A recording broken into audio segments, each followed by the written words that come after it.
양천과 은평 지역의 코로나19 확진자는 이틀 새 5명이 늘었습니다. 누적 확진자는 118명입니다. 코로나19 전파 위험이 큰 고위험 시설에 전자 출입 명부 시스템이 도입됐습니다. 노래방, 클럽, 헌팅 포차 등이 대상입니다. 현장 점검 360도에서 현장을 둘러봤습니다. 코로나19로 혼자 있는 시간이 많아진 어르신들에게 반려식물을 선물하고 헌혈 수급에 비상이 걸렸다는 소식에 직접 팔을 걷어붙인 이들이 있습니다. 우리 동네 히어로에서 만나봅니다. 은평구 연신내역에 역세권 청년주택 160여 가구가 공급됩니다. 역세권 청년주택은 만 39세 이하 청년과 신혼 부부를 위한 임대주택입니다.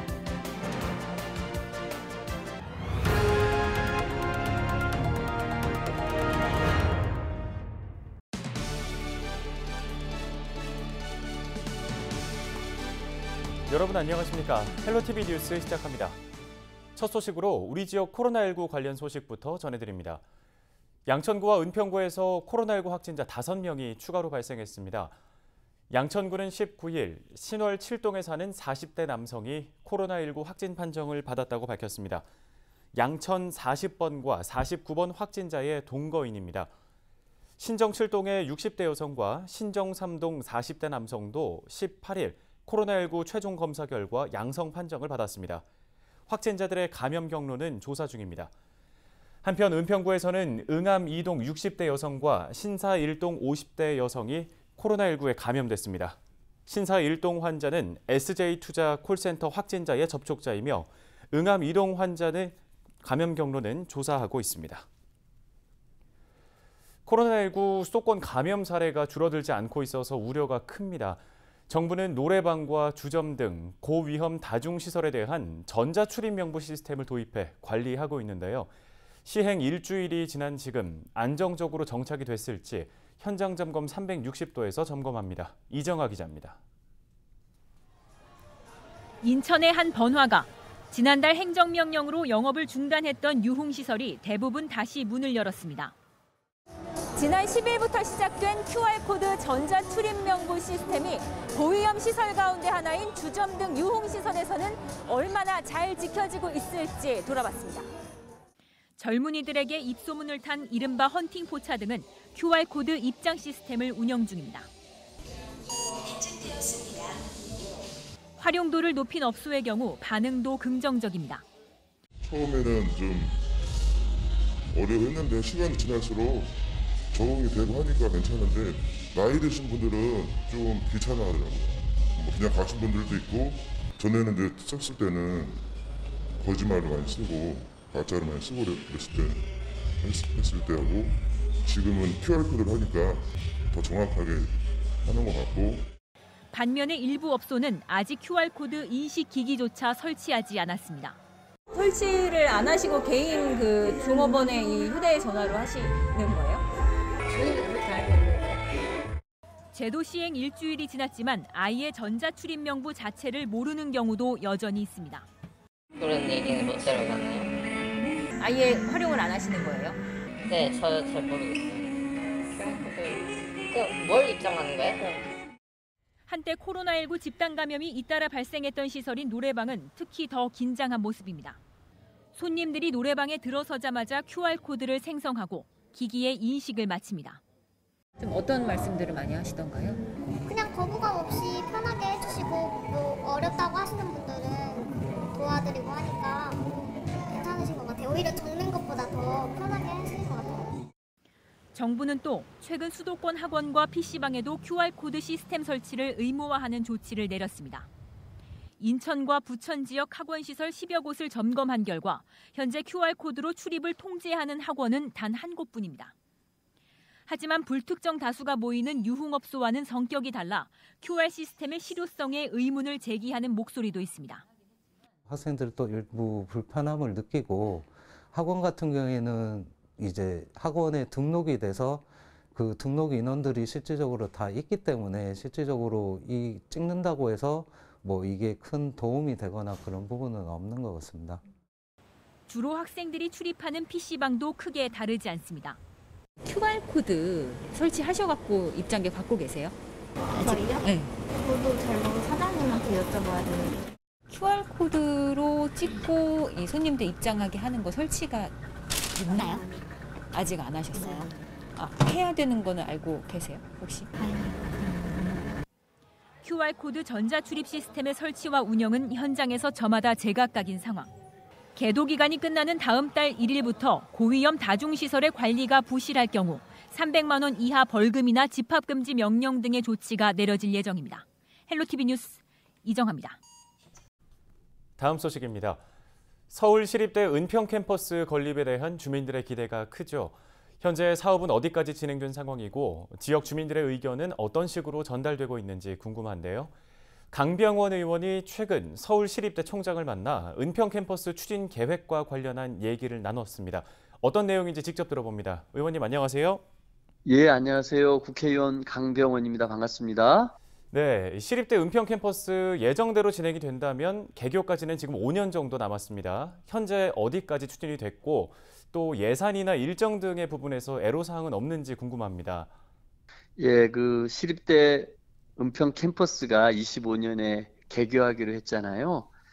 그래서 이거를 올해 초에 저와 박주민 의원이 박원순 시장을 만나서 긍정적인 답변을 들었고요.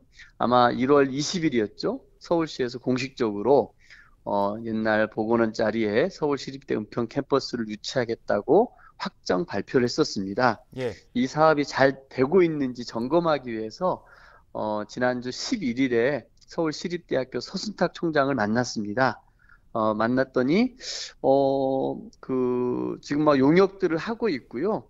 그 은평 캠퍼스 조성 기본 및 실시 설계는 22년에 진행이 되고 예. 23년과 24년 본격적인 조성 공사가 진행되고 25년에 서울시립대 은평 캠퍼스가 개교할 거라는 서울시립대 서순탁 총장의 확신에 찬 얘기를 들을 수 있었습니다. 예. 서울시에 서울시립대 은평 캠퍼스를 유치하겠다는 뜻도 확고하고 서순탁 서울시립대 총장님의 의지도 확고해서 우리 은평에 약속했던 이 일들이 차질 없이 진행될 것이라고 저도 확신을 갖게 되었고요.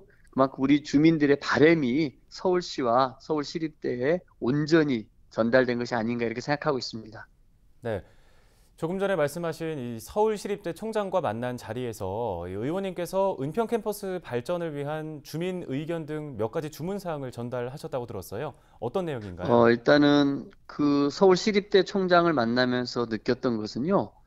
저희 은평 주민들도 그 자리에 서울시립대가 오기를 염원하고 있었고 또 서울시립대 입장에서도 학교가 너무 좀 과밀화돼 있어서 뭔가 좀 그 대학을 좀 분산하고자 하는 욕구가 강했었더라고요. 예. 오래전부터요. 그래서 좀 우리 은평 주민들의 요구와 서울시립대의 요구도 맞닿아서 이 일들이 잘 되는 거 아닌가 싶습니다. 우리 은평 같은 경우는 교육 수요가 굉장히 높은 곳 아니겠습니까? 이런 교육에 관한 뭔가 새로운 교육기관들이 꼭 들어와야 되는데 어차피 서울시립대 은평 캠퍼스가 들어오기로 했는데요. 장기적으로는 이곳이 우리 은평 주민들의 평생 교육을 담당하는 기관으로 거듭나야 되겠다 이런 말씀을 드렸습니다. 또 하나 이 서울시립대가 들어오면서 서울연구원도 들어오고 글로벌 캠퍼스도 함께 들어오지 않습니까? 예. 이것과 함께 주변에 많은 산학연 함께 할 수 있는 기관들도 유치해서 또 그런 부분들이 우리 은평 경제의 활성화로까지 이어질 수 있도록 더 많은 아이디어들을 서로 나누자라고 서울시립대 총장과 함께 의견을 모았습니다. 아마 이런 서울시립대 그리고 서울연구원 글로벌 캠퍼스까지 유기적인 협력을 해 나간다면은 아마 은평의 전혀 새로운 모습이 서울시립대 캠퍼스를 중심으로 해서 만들어지지 않을까 확신하게 되었습니다. 네, 시립대 은평 캠퍼스 개교 후에 달라질 지역의 변화들에 대해서 기대가 큰데요. 지역 주민들께 한 말씀 해주시죠. 예, 은평 캠퍼스가 25년에 개교를 합니다. GTX-A 연신내역 그리고 GTX-A 개통은 24년 6월입니다. 우리 신분당선 같은 경우도 이낙연 전 총리와 함께 열심히 추진하고 있는 것들 다 알고 계시죠? 꼭 성공시키겠습니다. 그리고 이 서울시에서는 연신내 불광지역 발전 기본계획 수립 용역을 하고 있거든요. 그렇게 되면은 이 통일로 불광역과 연신내역 주변에 은평경제 활성화 방안도 나오게 됩니다. 은평 캠퍼스 개교, GTX 신분 당선, 그리고 이 통일로의 경제 활성화 방안까지, 그리고 23년에 국립한국문학관까지 좋은 일들이 우리 은평에 많이 생기고 있거든요. 이 모든 것들을 묶어서 우리 통일로를 더욱더 활성화하는 데 힘을 다하겠습니다. 그래서 우리 은평 주민들 모두가 주변 사람들에게 은평을 자랑할 수 있고, 또 서울이나 전국 어디에서도 찾고 싶고 찾기 쉬운 은평으로 만드는데 국회의원으로서 최선의 역할을 다하겠다, 이런 말씀 드립니다. 네, 지금까지 서울시립대 은평 캠퍼스 추진 상황 들어봤습니다. 강병원 의원이었습니다.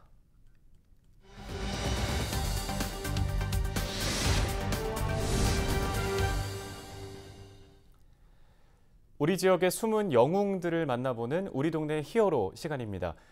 코로나19로 인해 지치고 힘든 요즘이죠. 특히 혼자 사는 노인들의 우울감이 커지고 있고 병원은 혈액이 부족해 어려움을 겪고 있는데요. 이들을 위해 나선 주민들을 만나봤습니다. 심다혜 기자입니다. 주민센터 3층에 노란 일회용 가방이 가득 쌓여 있습니다. 신월이동 주민들이 직접 만든 어항과 버섯 세트가 들어 있습니다. 애완용 새우와 마리모, 키우는 버섯 등 작지만 큰 정성이 필요한 생물들입니다. 신월이동에만 1000가구가 넘게 사는 홀몸 노인들을 위한 겁니다. 어르신들이 정서적으로 또 무력감이 있고 또 우울감이 있으니까 이런 데 부분을 이제 그 새우를 키운다든지 이렇게 식물을 키움으로 인해서 그걸 해소할 수 있고 또 건강을 지킬 수 있을까 싶어가지고. 배달도 직접 나섰습니다. 그동안 복지관과 경로당이 모두 문을 닫아 혼자 지내야 했던 노인들. 오랜만에 만난 이웃들의 모습에 얼굴에는 환한 미소가 가득합니다. 혈압을 재면서 건강 확인도 하고 가져온 반려생물들에 대한 설명을 들으며 담소도 나눕니다. 까만 새우요? 네네. 그러니까 보시고 또 새우하고 얘기도 많이 하세요. 아이고 적적하지 뭐 말도 못하고. 그래서 지금 그렇지 않아도 저거 갖다 주니까 내가 저거 친구 삼아 참 벗 삼아 친구 삼아 너하고 대화하고 이제 놀게 생겼다. 이제 고맙구만 저거 갖다 줘서. 헌혈 장려 피켓을 든 사람들, 혈액원 관계자가 아닌 응암일동 주민들입니다. 헌혈을 못하게 돼서 참 섭섭해요. 섭섭하고 그 대신 이렇게 봉사라도 해야 되겠다 싶어서. 응암일동 사랑의 헌혈 봉사. 코로나19로 혈액 수급이 어려운 환경을 개선하기 위해 주민들이 모였습니다. 은평구가 속한 중앙혈액원의 경우 보유량이 실제 필요 혈액량의 50에서 60% 수준에 불과합니다. 고등학교 헌혈을 전혀 거의 못 들어간 거죠. 아예 한 번도 못 들어갔다라고 볼 수가 있겠죠. 이제 그런 상황에서 이런 지자체들이 많이 좀 참여해주고 있어서 그나마 또 저희가 이렇게. 주민자치위원회의 직능 단체들이 이틀 동안 혈액버스를 방문해 헌혈에 동참했습니다. 계속 생각은 있었는데 자발적으로 가기가 쉽지 않았거든요. 그런데 이렇게 좋은 기회가 있어서 참여하게 됐습니다. 여러 단체들이 같이 이렇게 해서 시간대별로 나눠서 한 번에 많이 몰리면 힘드니까 그렇게 해서 하게 됐고. 이 밖에도 대조동 주민들과 직원들은 재난지원금을 모아 김치를 구매해 중장년 1인 가구 등 이웃에게 나눠줬고, 양천구의 한 민간단체는 더운 여름 수고하는 의료진을 위해 냉방시설을 설치할 수 있는 선별진료 부스를 기부했습니다. 코로나19로 지친 요즘 이웃을 위하는 지역 주민들의 마음이 모여 따뜻한 힘이 되고 있습니다. 헬로티비 뉴스 심다혜입니다. 은평구 가련동에 역세권 청년주택이 들어섭니다. 서울시는 도시건축공동위원회 역세권 청년주택 분과위원회를 열고 도시관리계획 결정 변경안을 수정 가결했다고 밝혔습니다. 지구 단위 계획 변경은 은평구 가련동 456-25 1원의 169세대, 부지 면적 666.1제곱미터에 대한 겁니다. 시는 향후 지구 단위 계획이 결정 고시되면 해당 사업지에 대해 청년주택 사업이 가능하게 된다고 설명했습니다.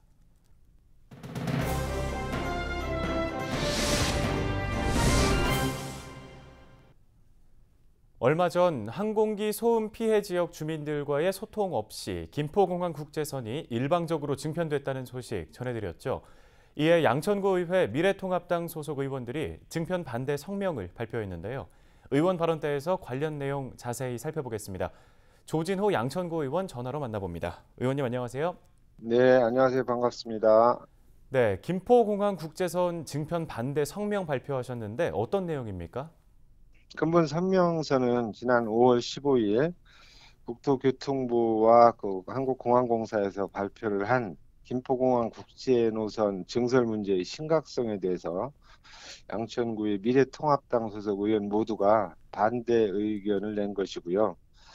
국내선까지 합치면 거의 2분의 1대꼴로 이착륙이 이루어지고 있어 피해 지역 주민 입장에서는 살 수가 없어요. 예. 문제가 이토록 심각한데도 불구하고 근본적인 대책 없이 증편하는 것은 살라는 것인지 죽으라는 것인지 걱정이 많습니다. 네, 이 항공기 소음 문제, 양천 지역의 해묵은 과제인데 평소 지역분들로부터 구체적으로 어떤 애로사항들을 듣고 계신가요? 제 지역구인 신월 135동은 그야말로 양천구 최대 항공기 소음 피해 지역입니다. 새벽 눈을 뜨기 전부터 잠자리에 들 때까지 쉴 새 없이 들려오는 항공기 소음에 심신이 지쳐 있는 상태고요. 뿐만 아니라 고도 제한과 항공기 소음 지역이라는 멍해로 재산상 손실도 매우 크고요. 피해 지역 주민들로부터 가장 많이 듣는 민원은 역시 공항을 없애라는 것이죠. 김포공항만 없어지면 모든 문제가 해결되는 거 아니겠습니까? 예. 그만큼 주민들이 입고 있는 피해가 심각하다는 소리이기도 합니다. 현실적으로 국토부나 공항공사가 원래 약속을 지키면 되는 것인데 국제선 운항을 폐지한다는 약속을 지키라는 것입니다. 인천국제공항으로 국제선 기능을 모두 옮기고 김포공항은 국내선만 사용하기로 약속된 내용인데 아직도 증편 운운하니까 주민들 입장에서는 힘든 거죠. 또 한 가지 항구적인 소음 절감 대책을 마련해 달라는 것인데요. 슬쩍 항공기 운항 횟수를 증가시키고 보상금 조금 올려주고 이런 식으로 절대 주민들이 피해를 보상하는 것이 아닙니다. 공항 활주를 늘려서 고도를 조금 높이면 공항 인근 주변에 미치는 항공기 소음이 훨씬 줄어들 것이라는 연구 결과가 있어요. 이런 식으로 정부가 좀 더 소음을 줄이겠다는 의지를 가지고 항구적인 대책 마련을 해달라는 요구가 제일 많습니다. 예. 지금 주민들이 가장 목소리를 높이고 있는 부분이 항공 관련 정책들이 주민과의 소통 없이 결정이 되고 있다는 점이잖아요. 앞으로 주민들의 민원 해소를 위해서 어떤 대책이 마련돼야 한다고 보시나요? 그래서 주민들은 스스로 자신들의 문제를 해결해 보겠다고 주민 협의체 등을 만들어서 양천구로부터 예산을 일부 좀 지원받아서 체계적인 대책을 만들어 보겠다고 요구하고 있습니다만 예. 협의체 운영 구성할 수 있는 조례안이 발의되어 있지만 집행부의 반대로 보류 중에 있어요. 주민들이 민원을 해소할 수 있는 의지가 있는 것인지 참으로 답답한 노릇이고요.